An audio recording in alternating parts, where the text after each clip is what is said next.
弟兄姊妹平安，今天是2022年的1月19号。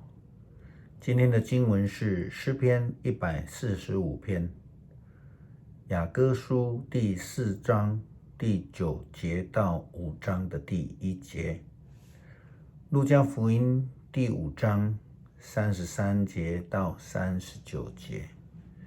今天要跟大家分享的主题是吃与不吃。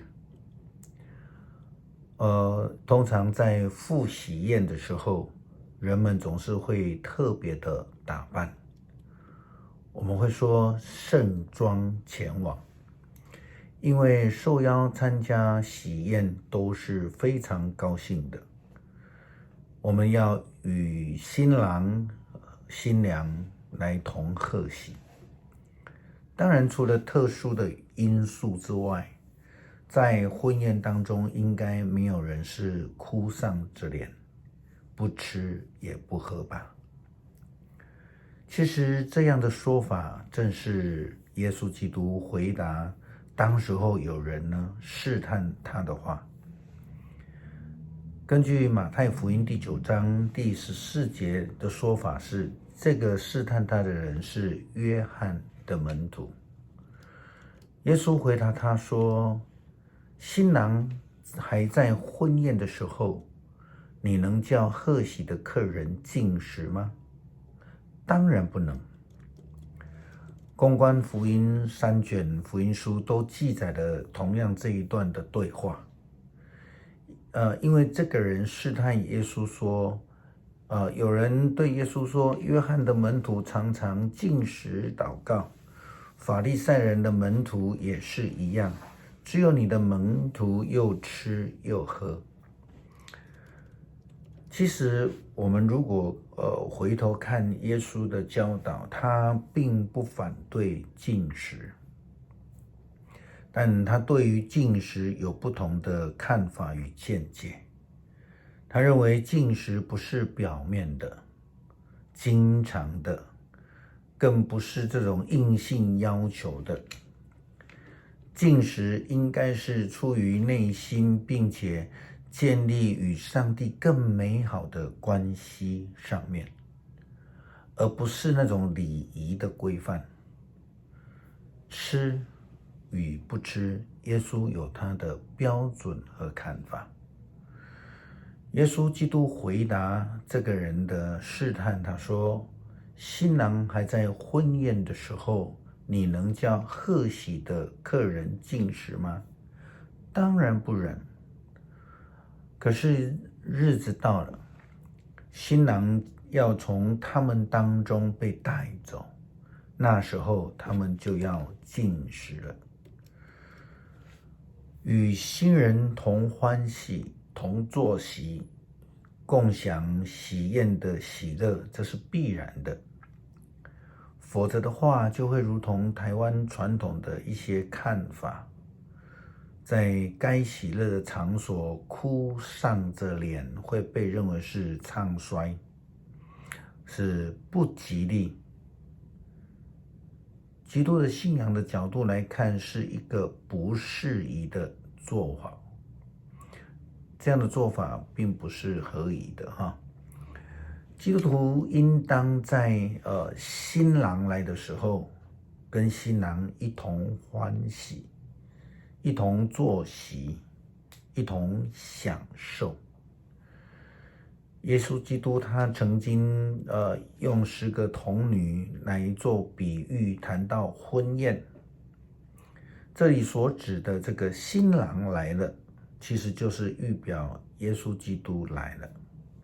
再一次的，我们看到在圣经里面，以新人来表示上帝与人的关系。上帝来了，基督的救恩来了，我们应当欢喜快乐迎接这个新的日子，新的恩典，与新郎一同享受婚宴。也正如雅歌书第4章16节以及5章第1节的经文说到，他说，北风啊，醒起来吧，南风啊，吹向我的花园，使空气洋溢着芬芳。愿我的爱人进入他的园中，吃园里最好的果子。我亲爱的，我的新娘，我进入我的园中，摘取没药和香料，吃我的蜜房和蜂蜜，喝我的酒和奶。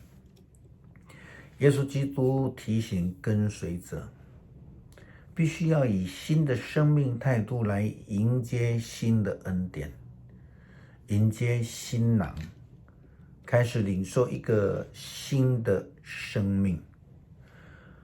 他以新酒与这个旧皮囊作为比喻。他说新酒必须装在新的皮囊里，但是耶稣也没有说完全要丢弃那个旧的，只是说新的跟旧的是不适宜的。他反而说那个陈酒是比较可口的。新与旧，吃与不吃，基督徒必须学会判断并且执行。当耶稣基督我们的新郎来了，我们应当如同当初的牧羊人们、东方的博士们，兴高采烈的前往伯利恒去迎接耶稣，去敬拜他。其实进食不是问题的症结，问题的症结其实基本上是心态，基本上是生命的问题。耶稣基督又这样的回答说：你们进食的时候，不要像那些伪善的人，他们装出一副苦相，故意蓬头垢面，好让别人看出他们正在进食。我告诉你们，他们这样做已经得着了所能得到的报偿。你进食的时候要梳头洗脸，不要让人看出你是在进食，只让那一位在隐秘中的天父知道，看得见你在隐秘中做事的天父一定会奖赏你。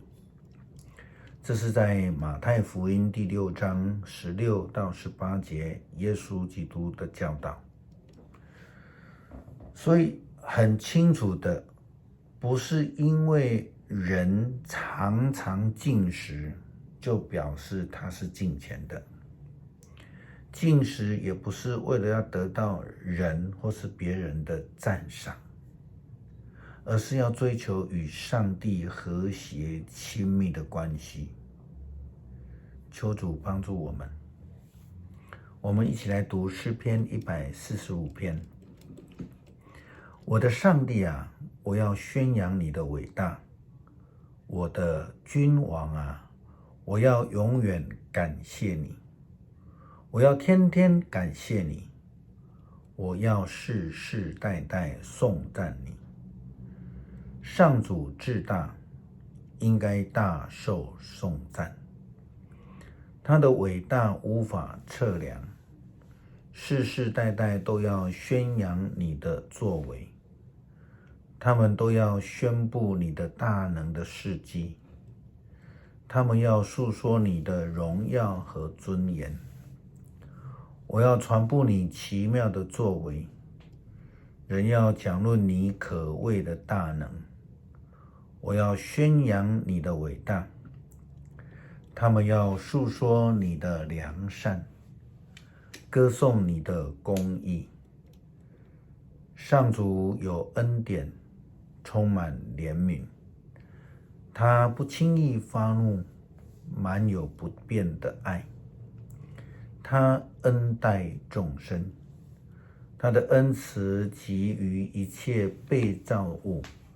上主啊，你所造一切都要颂赞你，你的子民都要感谢你。他们要宣讲你主权的荣耀，要述说你的大能。他们要使世人都知道你大能的作为，知道你的国度的荣耀和尊严，你的主权永远长存。你要永永远远作王，上主的应许信实可靠，他所做的一切尽都美善，他辅助遭患难的人，他扶起被欺压的人，一切生物都仰望你，你按时把食物供给他们，你丰丰富富地供给他们，满足他们一切的需要。上主的作为都是公义，他所做的都有怜悯。上主亲近所有求告他的人，他接近诚恳求告他的人，他要成全敬畏他的人的心愿，他要垂听他们的呼求，拯救他们。他保护所有爱他的人，但是他要消灭那邪恶的人。我要赞美上主，愿一切被造物永远颂赞他的圣名。我们一起来祷告，恳求上帝让我们看重基督，因为他的救恩而喜乐，因为我们的蒙恩而得以与主同坐席。无论是吃或是进食，我们都是以上帝为乐，以与上帝建立良好关系为目标。感谢上帝，祷告是奉主耶稣基督的名求，阿们。